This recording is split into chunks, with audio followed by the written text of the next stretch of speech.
I found out I had a twin sister after she stole my life. My name is Blake.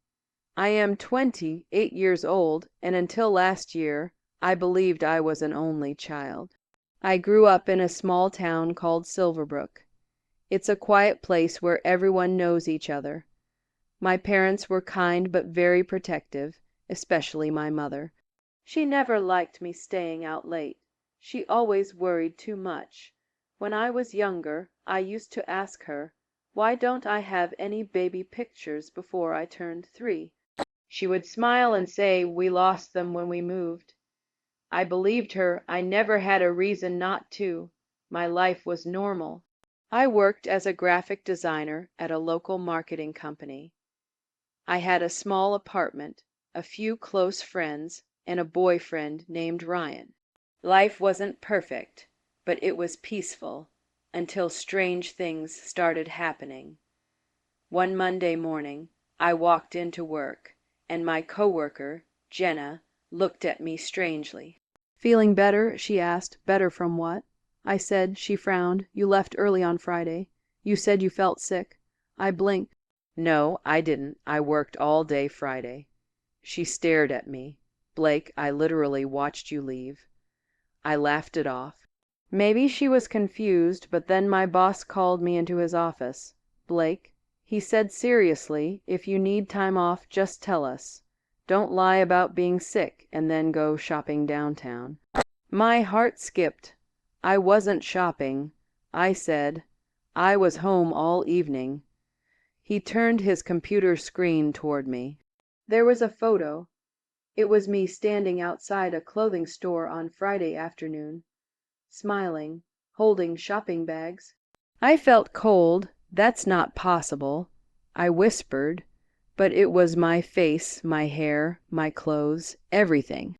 That week, more strange things happened. Ryan called me one night angry. "Why were you ignoring me at the restaurant today?" he asked. "I wasn't at any restaurant." I said. "Yes, you were. I saw you sitting with some guy. When I came over, you walked out." I felt sick.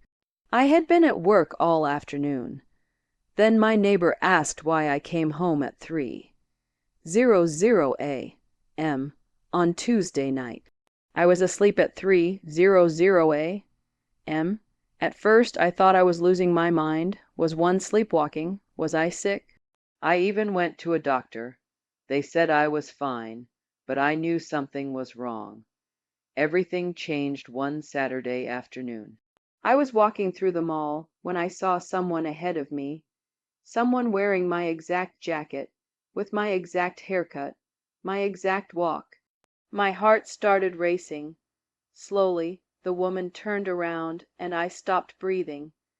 It was my face, exactly my face. She looked just as shocked as I was.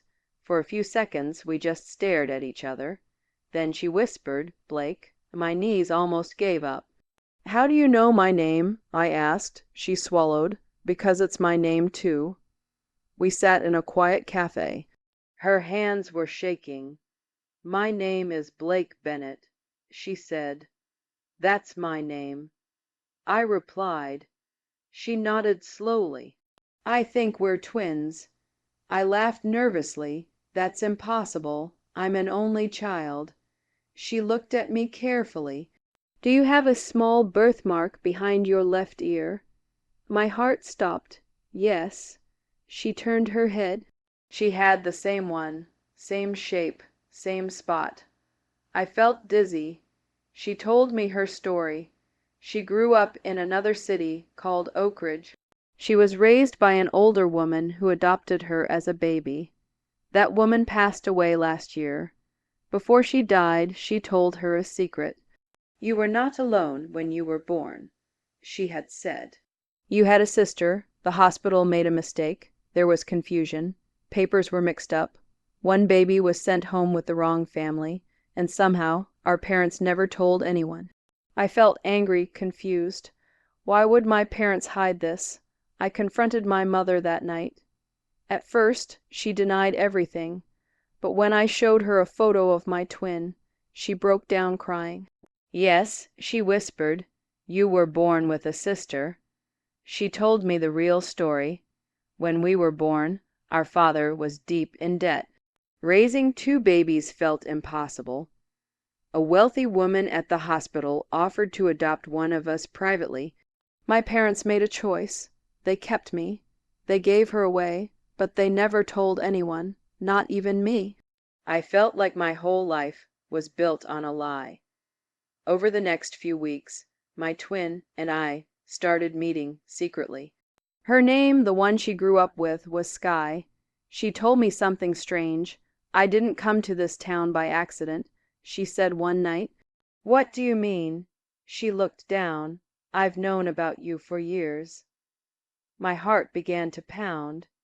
She explained that after her adoptive mother told her about having a twin, she searched for me online. She found my social media.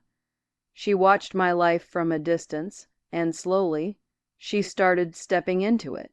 The shopping, the restaurant, the late night visits. She wanted to see what it felt like to be me, to live the life she believed was stolen from her. I felt betrayed. You could have ruined my job, my relationship, I said. Tears filled her eyes. I just wanted to know what it felt like to be chosen. Those words broke something inside me because she wasn't wrong. I was chosen. She wasn't. Months later, we both did a DNA test. The results shocked us again. We were not identical twins. We were not even fraternal twins. We were clones.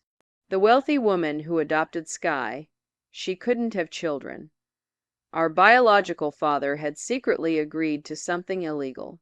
Doctors had used experimental cloning technology. There was never supposed to be two of us living in the same world. But the project was shut down, records were hidden, and somehow we both survived. We were not just sisters, we were copies. Two versions of the same beginning.